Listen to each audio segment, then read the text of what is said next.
فرماتے ہم جا رہے تھے تو 5-6 قبریں تھی، تو حضور نے فرمایا کن کی قبریں؟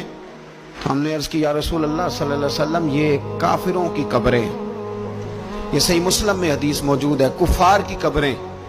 تو اللہ کے رسول صلی اللہ علیہ وسلم فرمانے لگے، ذرا حدیث کے لفظوں پہ غور کرنا، حضور فرمانے لگے اگر مجھے ڈر نہ ہوتا کہ تم اپنے مردوں کو دفن کرنا چھوڑ دو گے، اگر مجھے اس بات کا ڈر نہ ہوتا کہ تم اپنے لوگوں کو، مرنے والوں کو قبروں میں دفن کرنا چھوڑ دو گے، اگر یہ مجھے ڈر نہ ہوتا تو میں تمہیں سناتا کہ قبر کے اندر کس طرح عذاب ہوتا ہے، تمہیں دنیا میں رہ کے میں سناتا، پر ڈر ہے کہ کہیں تم اپنے مرنے والوں کو قبروں میں دفن کرنا چھوڑ ہی نہ دو، اس لیے میں تمہیں یہ بات نہیں بتاتا۔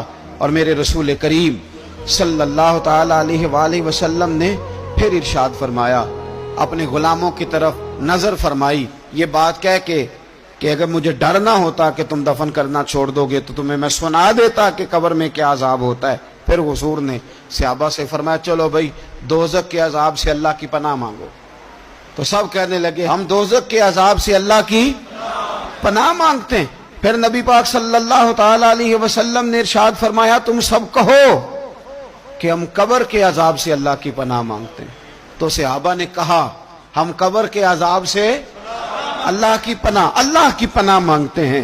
پھر میرے رسول پاک علیہ الصلوۃ والسلام نے فرمایا تم کہو، سارے یہ کہو کہ ہم ظاہری اور باطنی فتنوں سے اللہ کی پناہ مانگتے ہیں۔ تو صحابہ نے کہا کہ ہم ظاہری اور باطنی فتنوں سے اللہ کی پناہ مانگتے ہیں۔ پھر میرے محبوب علیہ السلام نے فرمایا تم کہو کہ ہم دجال کے فتنے سے اللہ کی پناہ مانگتے ہیں۔